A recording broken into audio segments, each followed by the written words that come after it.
Imagine, if you will, a land locked in darkness.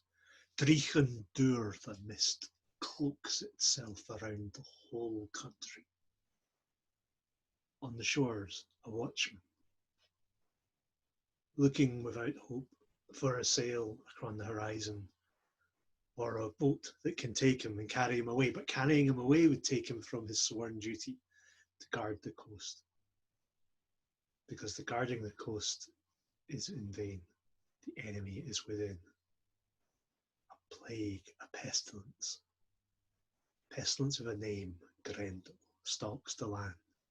And what was once the greatest hall in all of Denmark lies empty and desolate, with those who survived the attacks slinking away into the shadows. Then, one morning, shining like starlight from the shining tips of spears, sailing in across the Swan's Way, over the whale road, a ship bearing men, a ship bearing heroes in hauberks of steel. The ship approaches the shore, and the sentinel watches out. And with a shout he cries and challenges them. Who are these warriors, mail-clad, entering the land of Denmark? No one has ever dared brazenly enter the shore well armed before. Standing at the prow is one called Beowulf, a hero, a victor already of many challenges, and he has come to try his hand at this new task, to prove himself against the challenge. And with him his mighty war band, heroes all of them, with stories worth telling in their own right, but they follow Beowulf, because where Beowulf goes there is adventure, there is danger, but there is reward. So the watchman on the shore welcomes them, and knowing their name and their legacy, their lineage, he bids them come up the coast, up the well-paved road to the hall. They enter the hall and are greeted not with fireplace and song and laughter, with shields hung on the walls and spears ready to be grasped, but with a country which is broken and despairing. One that has become like an old man that finds it difficult to get up in the morning. That when he tastes his food, he tastes sand and sawdust. And not even the finest wine brings joy or smile anymore. It's just another way to numb the pain and take the blunt the corners of life. But the hall's master summons his troops, summons his hearth troop, and bids them take their place on the benches again for one more feast to welcome this hero of Geats. At the feast, the sad tale is told of how Herod, the hall therein, was raised by a hero, a place where gifts could be given, justice could be meted out, where having a ruler meant that all were fed, but the common man on his common land was kept safe and secure from harm from outside. But the legend went, as songs were sung in the hall and the laughter of men and women rattled across the countryside, an ancient pestilence was woken from its slumber, the spawn of Cain, a goblin, orange of skin and peeling of hair. It stalked the land, its ears maddened by the din. It couldn't bear the sound of humans having fun, true laughter, true honour. These things were like poison to it. So it crept to the hall one night, and ripping open the beam, it had snuck in and had ripped limb from limb loyal followers of Hrothgar and laid the bones scattered around. Night after night this had happened. No blade had blunted itself on Grendel's skin. And so this was the state which Beowulf found the hall. But he came with his loyal troops, and they made merry for that night. And they found a place to lie down and to rest and to wait. Beowulf's preparations for the challenge were simple. He had heard that this primal evil didn't use weapons or strategy. So, trusting in God and in God's hand to decide the outcome of the fight, Beowulf laid aside his chain shirt, laid aside his linden boards, his shield, his war shield painted bright, laid aside his sword even, laid aside his spear.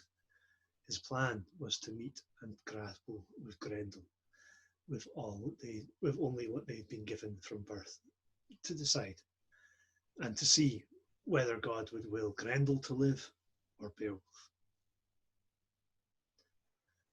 When the fire had died down to its embers, and all had gone to their separate places to sleep, Beowulf lay in the centre of the hall, with his hearth troop around him. The noise of the feast once more had woken Grendel from his lair, and skulking sleek through the skank of the night, he approached the hall. He found it barred, but that was no barrier. He listened to the snores of men sleeping contentedly, and after the jangling in his eardrums of their joy before, the evil in him rose up, and he grabbed one of Beowulf's close friends and bit his head off, biting through to bone and shattering life in moments. He then moved on, for he saw where Beowulf slept, and reaching out with his arm, he readied his talons to grab Beowulf and deprive him of life too. But Beowulf, ready, grasped Grendel's hand and held it tight in a grip more fierce than Grendel had known ever in all of his life. They wrestled, Grendel grabbing now and trying to dash Beowulf against the pillars of the hall.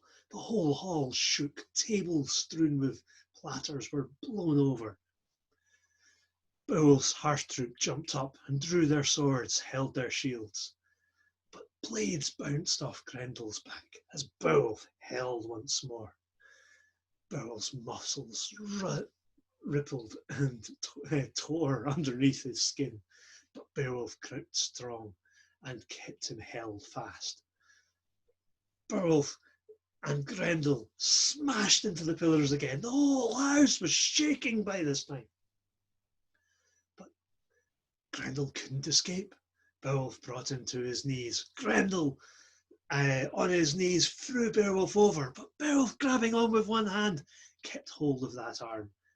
He was not one for letting go once he had set himself to a thing. And Grendel, seeing that no more could be done, ripped himself free. But in ripping himself free, he realised he'd left his arm in Beowulf's hand. Seeing it was his last night on this earth, Grendel left the hall, running, bleeding, knowing he was going to his doom. And Beowulf hurled the arm in his hand, ripped sinews and all from Grendel's body, and cried a cry of triumph. By this time, all the household was awake, and Hrothgar and his hearth troop came running in, and they found the fire rekindled, Beowulf having nailed Grendel's arm to the door, a sure trophy and a sign that the evil had gone from the hall. They may have slept in the next day.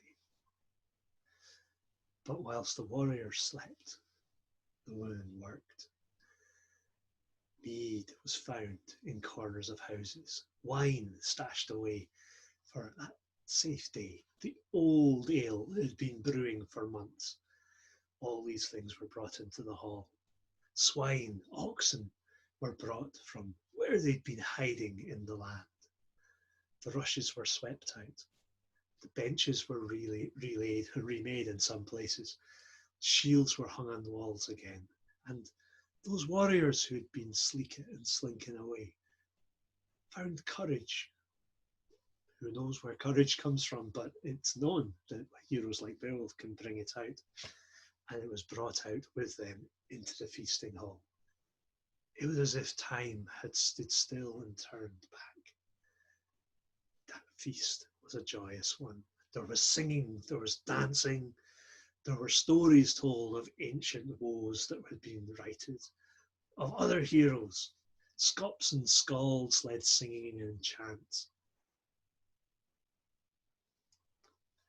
Hrothgar brought from his treasure hoard shining hauberks of steel, helms glistening like gold, swords with names that had the fame attached to them of mighty warriors. And these gifts he gave as freely as if the gold were like autumn leaves falling from the trees, or as if silver was like the spray on the foam. But amongst all this, glistening like gold, auburn, red gold, a warmth in the room to rival the fire, Hrothgar's wife walked around with buckets of mead, giving mead to rich and to poor alike. None went away hungry, none went away thirsty, and all had the smell of ale on their breath for many days. This was a feast to end all feasts, one which echoes through time, and the songs echoed throughout the whole of the land of Denmark. But all feasts come to an end. And at the end of this feast, Beowulf was given fine quarters elsewhere, and his hearth troop lay in the hall in the place of honour. Hrothgar himself had promised, had treated Beowulf like a son.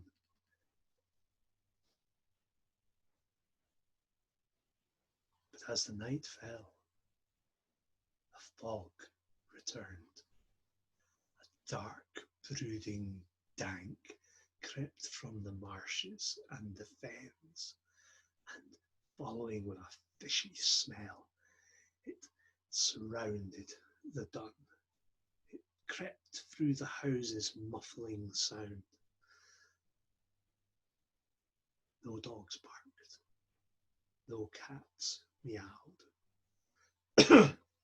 All were laid to sleep like a thick blanket had been laid over their heads. And creeping through the smirk came an older evil than Grendel, a foul hag daughter of Cain, spawn of wrongness, but driven to right the loss of her son. No Wargeld would she settle for. She needed to consume all that there was in this human blight that was laid on her land. Creeping through the narrow streets, she reached the hall. The beam no longer fixed, was no barrier. And entering, she saw Hrothgar's loyal steward lying there. And grabbing him, she took him and dragged him from the hall, his screams muffled by the fog, off to her dank, dark lair, leaving only the memory of despair.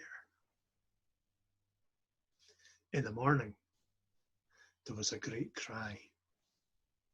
The evil they thought had been bested had returned? Surely not. And then some of the older ones remembered that not one form but two had been seen walking the hills.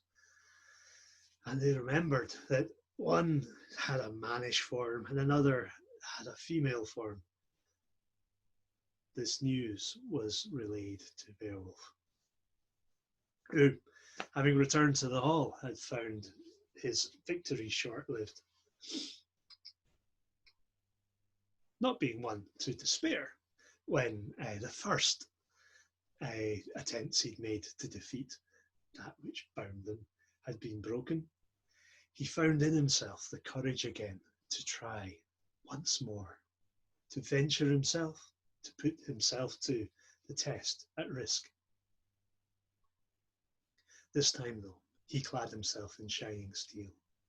He gripped his spear shaft and bound to himself a sword, a wave sword of honour, with steel and iron welded together in a ripple of light. following the trail of Grendel, with blood dripping from his body, as if he were a wild animal. They went out from the hall and into the wild lands, beyond the common grazing, up into the hills, and they found a marsh, a bog. The trail led them to the banks of the bog, and in the bog was darkness, muddy brown depths, murky and dark, but writhing with serpents and scaly things. One of Beowulf's followers slammed a spear in and fished out something that had eyes that looked like they shouldn't be on this earth. Beowulf girded himself to the task, and as he was ready to jump in, one of Hrothgar's loyal retainers said, "Wait, I doubted you previously, but you've shown you'll put yourself to the task. Here, take my ancestral sword with you. Its edge has bit deeply of the enemies of my kin, and it has served me well." Beowulf, seeing the honour that was being done to him, laid aside his own sword and took this sword with him. It had a fine blade, a sharp blade, a strong blade, a flexible blade. With sword in hand, Beowulf dove into the murk. He swam as if for a day towards the depths. Who knows what strange things gazed at him through the murk. He didn't care. He knew he had to get to the bottom of things. And reaching the bottom, he found a chamber. And in the chamber were the carcasses of heroes, the clothing of those who had stood to defend their lands, hung in heaps around the hall, were treasures from ancient battles, from times before iron. And also, there was Grendel's mother. Running at him, she reached to grab and rake his head with her claws. Beowulf swung his blade, and the blade shattered, breaking on her bony skin. Never did Beowulf have luck with swords. His strength was too great, and the steel was no use for it. So he grabbed her, and he grappled as well. And they wrestled in a fight, which was even greater than the fight Beowulf had had with Grendel. And they bounced off walls, and they broke rocks. But Beowulf had not the strength to break her. She, however, had not the strength to break him, but at one point she bent him backwards, and in bending him backwards, he found his sanctuary. His hand sought out behind him and found a blade. Grabbing hold of hilt, he pulled it and sliced. This was a blade made in ancient days, with mysteries that have been lost to the mind of man. Dwarves, maybe it was, that worked it in their great halls. But this blade held, this edge cut, and striking again, he struck straight through her neck and severed head from body with one mighty blow. He sat and rested a while, as well he might, and then picking up head and sword and the hilt of the sword he'd been lent, he swam upwards, seeking again for the daylight, for the bright sun, and for the clean air, and for the forests and the green of spring and of all things which give life. Reaching the bank, the others were amazed, joyful at seeing their hero having come back from the depths where they dared not believe he'd survived. And once again they returned to the hall, and this time there was a feast which lasted for days. Hrothgar sung the praise of Beowulf. Hrothgar's wife distributed mead and ale. The warriors sang and were reminded of the vows which they had taken and maybe had forgotten. Once again, the whole walls of the house were filled with shields, with promises, and with oaths, and the oaths that would stand stronger than wood in time of trouble. Once again, people remembered how good it was to be with each other, how great it was to be a community, how one man is nothing but one man with a war band, with an ancestry, and with a dream can be everything.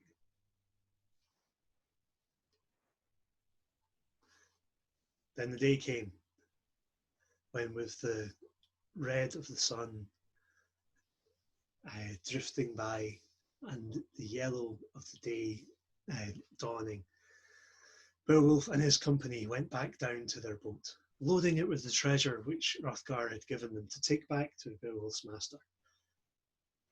They once again pitched their linden boards into the wave board so they would once more skin across the whale road back home to Denmark, back home to feast, to fight, to carry on, leaving behind them the story of Beowulf and Grendel to be sung as a song.